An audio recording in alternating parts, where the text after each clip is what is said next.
happy for you, Hips. Sobrang happy. Deserve mo yan. Oo nga, pero bakit ka nga scholar? Anong ginawa mo?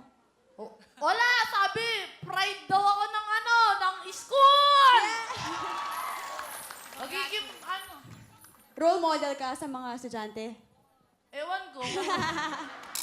Ewan ko kung role model. Basta sabi, ibabalandra na daw yung mukha ko dun sa may dun sa may pintuan dahil walang gate yung school namin!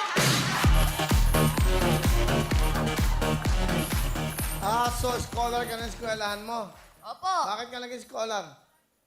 Kasi sabi ko, kahapon pumunta ako, sabi ko sa kanila, Ma'am, tapos na ako mag-clearance, baka naman. Anong baka naman? Kasi gusto kong makapagtapos ng pag-aaral kahit nagtatrabaho ako. Tapos sabi niya, sige, dahil nakausap ko na pala yung may-ari ng school, hindi ko kilala. Tapos sabi niya, oo, Kausap mo yung may-ari ng eskwelahan. So hindi mo kilala siya may-ari. O tapos? Sabi ko, ay ma'am, sorry, ma'am. Ito na nga, lumapit ako, ma'am. Baka naman kasi gusto kong makapagtapos ng pag-aaral ko. Kahit nagtatrabaho ako. Tapos sabi niya, o sige, sa Friday, photoshoot tayo. Babalandra na natin yung mukha mo dyan. Tapos, i-share mo lang yung school natin para ipagmalaki mo na kahit hindi masyadong malaki yung school namin. Makapagtapos kami, wala sa eskwela niyan. Papasalamat ka rin sa may-ari. Ano pangalan? Si Ma'am Che. Si Ma'am Che. Salamat ka yan. Ma'am Che. Ma'am Che, maraming salamat. Kasi binigyan mo ako ng nung pagkakataon, makapagtapos kasi... Iyak na naman ang... Salamat kasi iintindihin niyo ako kahit nagtatrabaho ako. Ayoko umiyak.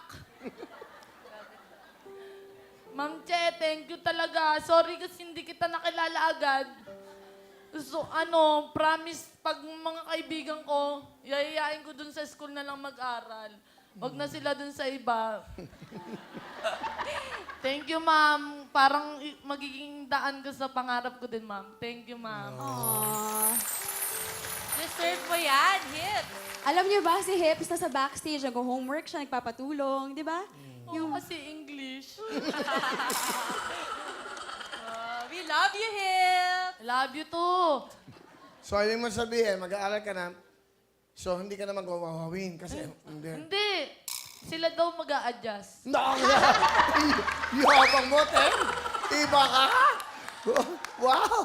Talaga? Hindi. Kasi araw-araw to. Hindi. Mag-aaral. Paano ka makapagtatapos? Magiging Will, irregular. Pero regular. Pero... yung normal yung pag-aaral pero irregular yung pasok. Oo. Ano bang course mo? BS Tourism. Wow. Ay, BSTM pala. BSTM. Ano yun? Bachelor of Science Tourism Management! Lilipat ako! Oo. So, hindi ka pwede talaga magwawawin. Hindi ba? pwede. Hindi pwede, no? Pwede. Hindi. Pwede, Mag-aaral. pwede. Tama, buti sinabi mo sa akin yan. O, last day mo na ngayon. Ay, hindi. Paano yung future mo? Hindi, mag-a-adjust nga sila. Hindi.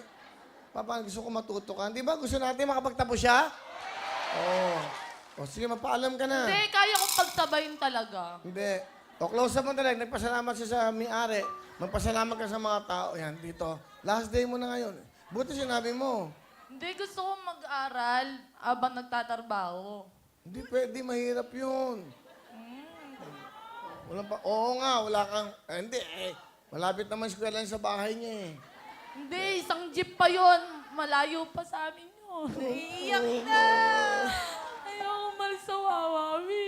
Bakit? Masaya.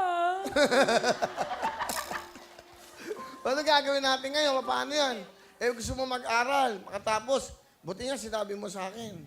Ayaw kong umiyak pero Will, kaya ko naman pagsabayin eh. Dati nga nung nagwe-waitress ako, diretso pasok ako, doon ako natutulog eh.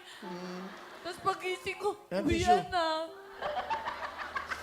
Pero Ano? Pagising mo, uwi na. Oo, pero nagtatanong naman ako. Pagkatapos, uy, ano nangyari? At least present ako.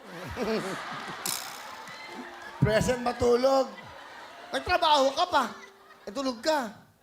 Di ba? Kasi panggabi nga yung waitress ko. Tas Saan ka man nag-waitress? dun sa may Ortiga, sa may tapat ng Shangri-La. O ano ka doon? Waitress ka?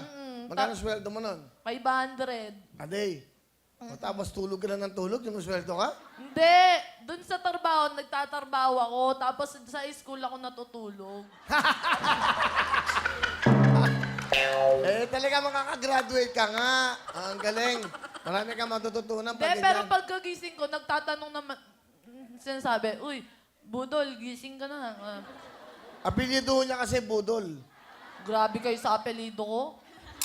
O, Tagal tapos, kong dinala yun. pero I'm sorry, buti sinabi mo sa akin. Ngayon, na-realize ko, Wag na, mas hindi. maganda ang future, makapagtapos ka. Hindi, Kasi Will. itong dalawa, graduate na eh. Kaya kong pagsabayin, Hindi, promise. mahirap. 15 years old pa lang ako, nagtatrabaho na ako. Dito lang ako, doon, masaya. Dito lang ako masaya. Ayoko na ano, utos-utusan ako mga ano. Tapos sisigawan pa ako. Dito lahat, parang pamilya. Sino sumisigaw sa'yo? Yung pag ano, pag late yung order.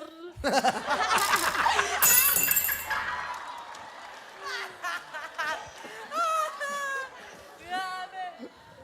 Pag late yung order, hindi naman yung mga nagtitip. Sasabihin sa akin, uy, follow up. 2 minutes pa lang ako nakakalis doon. Kung kayong mga umu-order kayo, huwag kayong magmamadali. Ang dami-dami namin iintindi. Hindi lang kayo. Gusto nyo, upahan nyo yung buong restaurant. Para kayo agad. Ang sama ng ugali nyo. Dito kasi, Will, nakaano ko ng mga ate ko. Ay, naku, Will, huwag mo akong tanggalin. Okay na yan. Last day mo na ngayon. Bibigyan na lang kita ng ano, pang-enrollment.